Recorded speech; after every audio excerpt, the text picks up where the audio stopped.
Amos chapitre 3, commençons au verset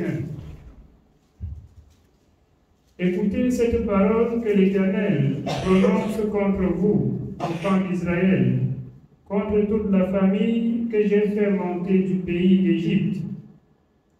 Je vous ai choisi, vous seuls, parmi toutes les familles de la terre. C'est pourquoi je vous châtierai pour toutes vos iniquités. Écoutons bien, écoutons attentivement. Si nous avons reçu la grâce d'être choisis par Dieu, de nous retrouver au milieu des saints, de nous retrouver dans l'assemblée des justes, ce n'est pas par hasard. C'est la grâce. C'est la grâce de Dieu. Et ainsi, comme il a porté sur nous un regard favorable, il dit, je ne peux pas vous laisser faire n'importe quoi. Chaque péché est châtié. Je vais vous châtier quand vous allez pécher contre moi. Je vais vous châtier.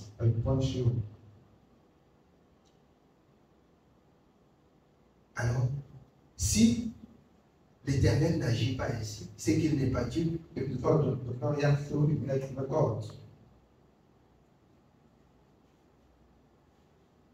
Pourquoi les enfants? Les enfants, on les parle 2-3 fois et on voit. C'est ça qu'on leur dit que quoi? Désormais de retenir une seule. Et c'est encore grave pour les enfants de Dieu quand Dieu a exhorté, quand Dieu a parlé, quand il a fait connaître sa volonté par rapport à quelque chose. Et quand on va venir à faire le contraire. Vous allez être châtié. Vous allez être châtié. C'est la vérité. N'écoutez pas les pasteurs qui vous font savoir que vous êtes déjà entré dans la grâce. La grâce, celui qui est entré dans la grâce n'a plus rien à voir avec le péché. Celui qui est entré dans la grâce, c'est que le péché, tous les péchés qu'il avait cumulés, quelqu'un a porté et jeté. Il ne va plus revenir à pécher.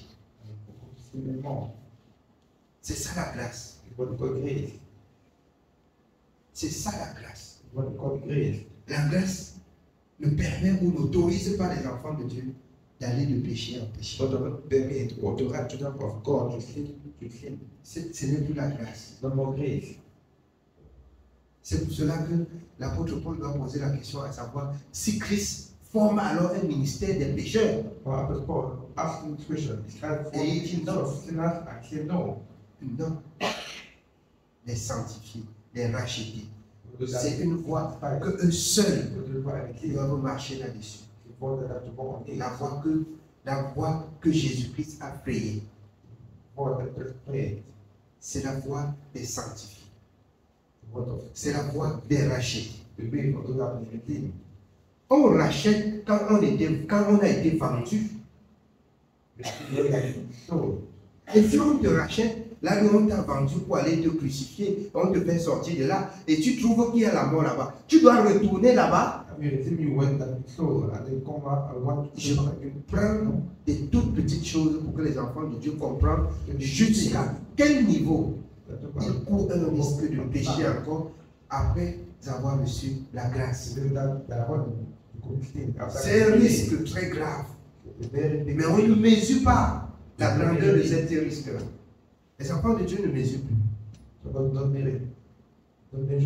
Oui, bien aimé. Nous continuons au verset 3. Deux hommes marchent-ils ensemble sans s'en être convenus? Deux personnes ne peuvent pas marcher sans s'accorder. L'accord que vous avez eu avec Jésus-Christ, c'est quoi? C'est quel accord que vous avez eu avec Jésus-Christ? Bien sûr, un engagement d'une bonne conscience. Une liberté dont vous vous êtes entendu de vous accorder. Tu dis, je suis pécheur par excellence. j'ai fait tout ce que ta parole interdit. Je me repens et je demande pardon. Et il te dit, va et ne pêche plus. Mais si tu pêches encore, tu reviens à renouveler l'alliance de ton mari. Et il ne viendra plus mourir pour toi. Parce qu'il y a cette alliance de mort et de sang. Et de résurrection et la vie. Il y a cette alliance. Et c'est ce que le peuple de Dieu ne comprend pas. Je crains qu'on ne serve Dieu et qu'on soit en train de regretter au dernier jour. Amen. Oui, bien. Le lion rugit-il dans la forêt sans avoir une proie? Le lionceau pousse-t-il des cris du fond de sa tanière sans avoir fait une capture? L'oiseau tombe-t-il dans le filet qui est à terre sans qu'il y ait un piège? Le filet s'élève-t-il de terre sans qu'il y ait rien de pris? Sonne-t-on de la trompette dans une ville sans que le peuple soit dans l'épouvante? Est-ce que Dieu peut punir quelqu'un quand il n'a pas péché? Est-ce que Dieu peut laisser un peuple à la souffrance quand il n'a pas péché? C'est impossible. C'est pourquoi Ecclésiaste 7,14, au jour du malheur, réfléchis. Réfléchis.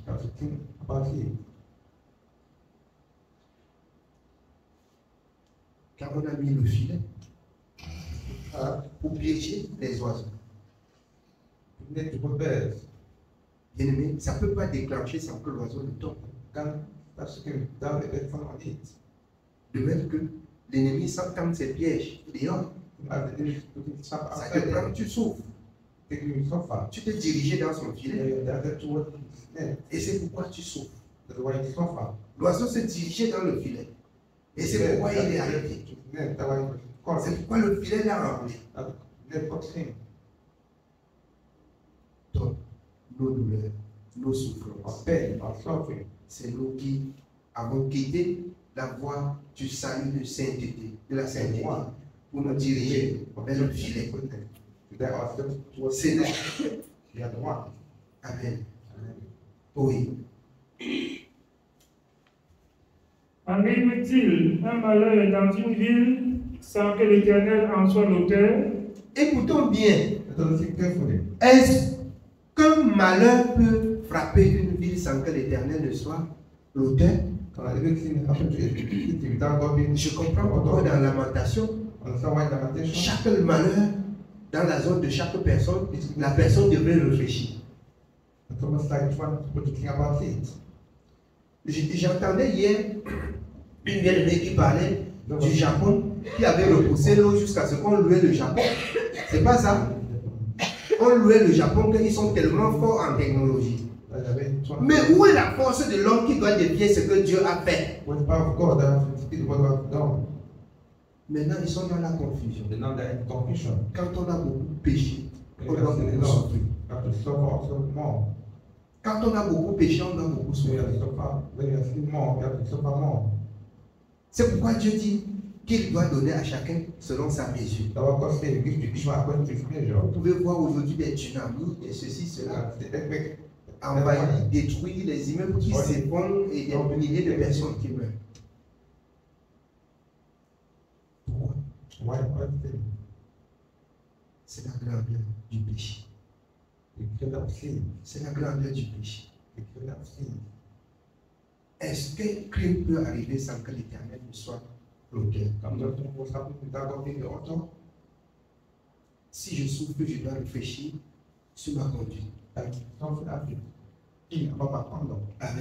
Amen. On voit d'autres enfants de Dieu aujourd'hui appelés dire que certaines maladies sont naturelles. Pendant qu'il y a quelqu'un que Dieu a envoyé et que la parole dit qu'il a porté toutes nos maladies. Il n'y a rien de naturel. It's not natural.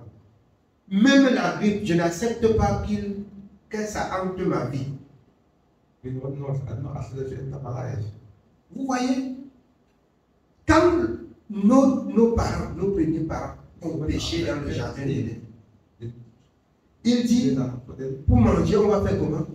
On va creuser. Et en creusant, la poussière va sortir. Et c'est la conséquence, c'est les rhumes.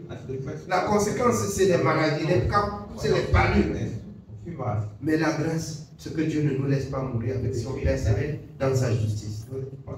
Tout ça arrive, c'est la conséquence. Mais il ne faut pas que cela trouve le péché. Trouve en toi le péché.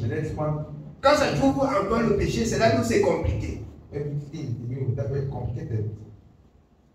Ça peut être le palu, mais le palu que tu ne guéris pas. Le palu qui peut te conduire à la mort. Ça peut être la toux que tu ne guéris pas. La toux qui va te conduire à la mort.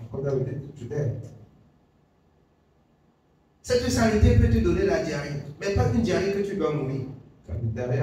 Mais pour le péché, ça doit le conduire à la mort. Vous voyez, quand il a frappé l'Égypte de l'hémorroïde, quand il a frappé, mais beaucoup de personnes mouraient. Et quand ça s'arrêtait, c'était quoi? C'était qu'ils ont offert des sacrifices, ils ont fait ceci et ça a coupé. Ils sont rentrés à la voie de la justice et ça a coupé.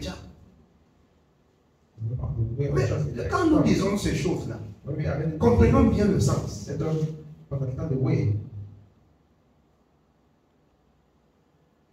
Beaucoup de douleur, c'est de la part du méchant. À cause des souillures. Il y aura quoi? Il y aura des douleurs. Il y aura des douleurs. Des péchés. Amen. Oui, bien aimé.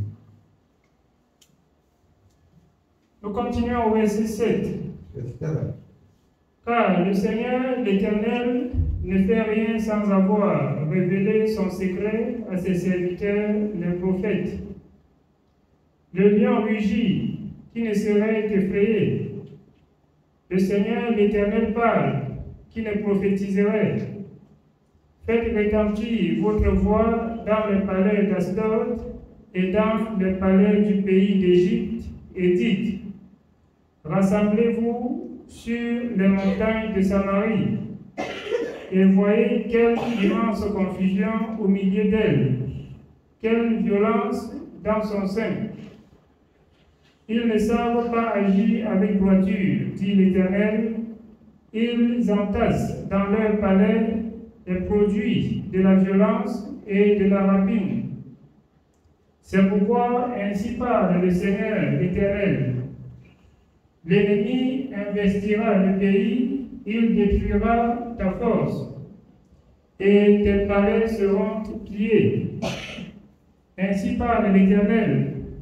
Comme le berger arrache de la gueule du lion deux jambes ou un bout d'oreille, ainsi se sauveront les enfants d'Israël qui sont assis dans Samarie, à l'angle d'un lit et sur des tapis de Damas. Ceux qui sont dans la parole, ils doivent se sauver. Quand le malheur va frapper, ils doivent être sauvés. Amen. Nous sommes au verset 13. Écoutez et déclarez ceci à la maison de Jacob. Dit le Seigneur l'Éternel, le Dieu des armées. Le jour où je punirai Israël pour ses transgressions, je frapperai sur les autels de Béthel. Les cordes de l'autel seront brisées et tomberont à terre. Je renverserai les maisons d'hiver et les maisons d'été. Les palais d'ivoire périront. Les maisons d'écran disparaîtront, dit l'Éternel. Ce message de ce soir. Amen.